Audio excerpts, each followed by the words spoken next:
Welcome to Cleary & Co. Solicitors. Today's video is about unfair dismissal. Many people who have been dismissed by their employer, it is their first time in such a circumstance and it can come as quite a shock. It can be tough. Many thoughts and questions run through their mind. The person may not know what the law is regarding unfair dismissal in Ireland, but they will have a feeling something about the circumstances leading to dismissal is amiss. They will feel that there is an unfairness to the decision made or process followed by the employer and an injustice has occurred. Employees should know that there are strong legal protections in Ireland for employees under the Unfair Dismissal Acts and indeed under employment law generally, which is vast in Ireland. Employees have a constitutional right to natural justice and fair procedures, which includes a right to be heard and at least to be able to put their side across to the employer. We can advise you of your legal case options that may be available to you or to simply provide you with a legal opinion once we hear the facts and apply the law to the evidence. We understand the situation can be stressful, therefore you provide the problem to us and we will provide our opinion to you of the appropriate solution option, and you will then be able to make an informed decision of the path forward. There is content on our website which should give you some helpful information on unfair dismissal law in Ireland. Reasons for unfair dismissal. Employment dismissal is considered to be automatically unfair if the employee is dismissed for any of the following reasons: membership or proposed membership of a trade union or engaging in trade union activities, whether within permitted times during work or outside of working hours; religious or political opinions; legal proceedings against an employer where an employee is a party or a witness; race, colour, sexual orientation, age or membership of the traveller community; pregnancy, giving birth or breastfeeding or any matters connected with pregnancy or birth; availing of rights under legislation to maternity leave, adoptive leave, carers leave, parental or force majeure leave; unfair selection for redundancy. When does an unfair dismissal arise? An unfair dismissal may arise in the following situations. 1. An employer terminates an employee's employment with or without notice and without substantial reasons for the dismissal. 2. An employee terminates their employment with or without notice due to the conduct of the employer. Who is eligible to make an unfair dismissal claim?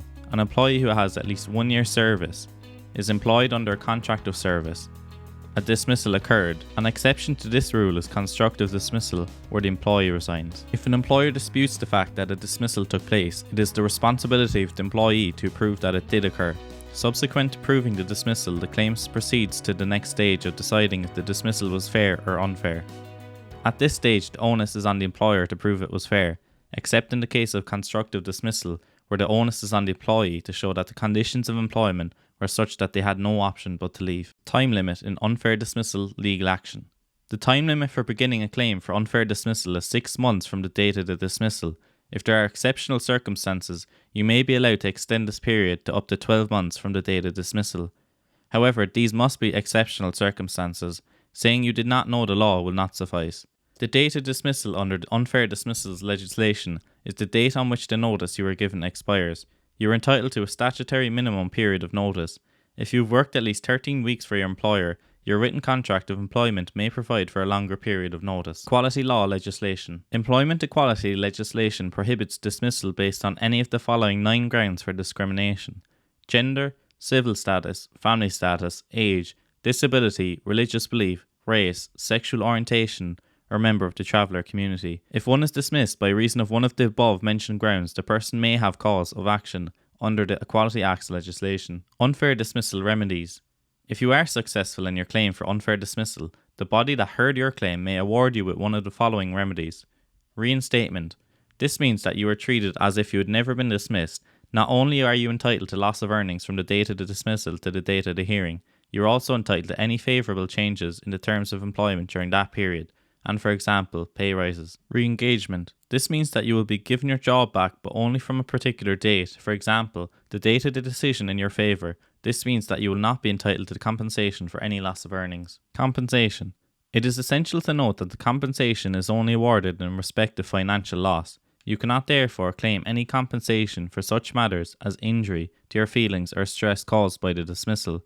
Compensation will take the following matters into account: present loss. a calculation of your loss of earnings from the date of the dismissal to the hearing of your claim. You are obliged to lessen your losses during the period from your dismissal to the hearing by being available for and seeking alternative employment. If it transpires that you have no actual loss because, for example, you took up other employment immediately after your dismissal, you were entitled to compensation of 4 weeks' pay. Future loss. A calculation will be made as to your future loss based on a consideration of how long it is likely to be before you can get alternative work. Pension loss. Contributory conduct. A calculation that will take into account any conduct by you that contributed to the dismissal, even though it was unfair dismissal. The degree of contribution will be stated in percentage terms and your overall award reduced accordingly. Disclaimer. Please be advised that the mentioned material is intended as an overview and as a broad outline of the topic discussed. It should not be considered as a complete and comprehensive legal advice, nor act as an appropriate substitute.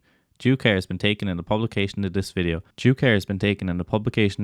And we do not accept legal liability as a result of reliance on any material in this video.